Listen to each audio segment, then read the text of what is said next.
them, especially, again, as we've said, if they don't speak the language or if they don't feel like they know anybody else, they'll come to us. We call it like an interview, but really it's more we talk to them, and if they want, they will tell us. Sometimes we've had people, it's been really like, wow, and they're telling us what's happened to them, what's happened to their families, and why they came here to begin with. And suddenly there's all these resources that they didn't know that they could access, and we try and help where we can. So whether it be directing them to the correct medical care and the correct legal, or if we can help with these, we will.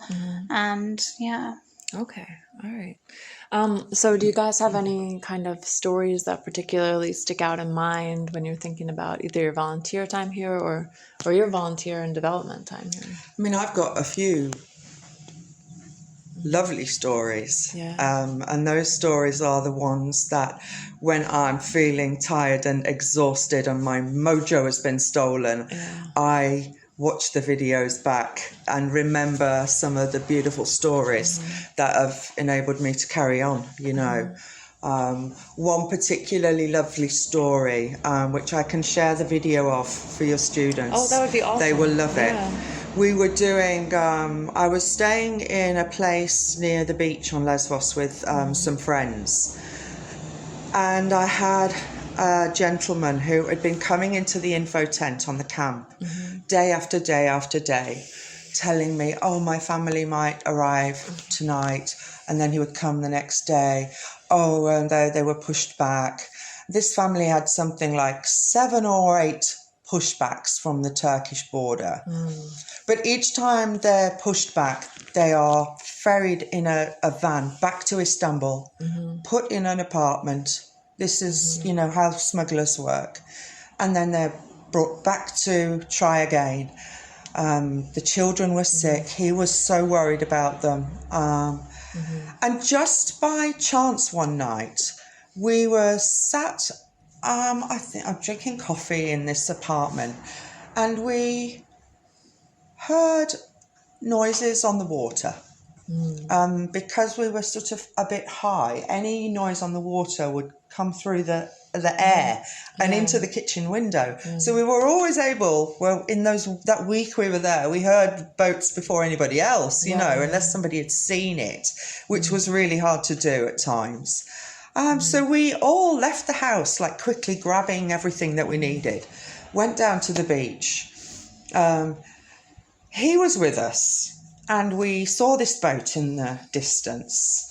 It's a strange, there's like a reflection from the jackets. You can't clearly see that it's a boat. It takes some time of experience to watch the water and understand, is that or isn't it? You know, and it's questionable until it gets to a certain point.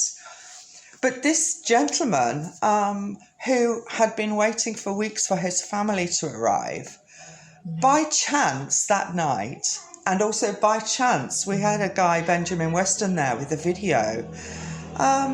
His family arrived to that beach that night. Wow. Which is the biggest coincidence you could ever imagine. It wasn't that the boat landed to the beach. The boat was intercepted. But for some reason, a speedboat came from nowhere and lifted the children from the boat because it was taking in water and brought the children to the beach. Wow, okay. And his wife and his sister, because they were holding children, got to come. And we got to witness, after a year of separation, he'd left Syria while his wife, I can't remember whether he'd just met the baby born or whether she was still pregnant. And he'd been away a long time. He'd gone through the borders to Germany while the borders were open. And it was difficult for her to travel. So we reunited a family in front of our eyes. That had to be intense. It was, and that you can see by the video, I don't know a person who's watched it that didn't cry. It's amazing. That's probably one of the best memories for me. Excellent. It's huge, and it meant so much to so many of us.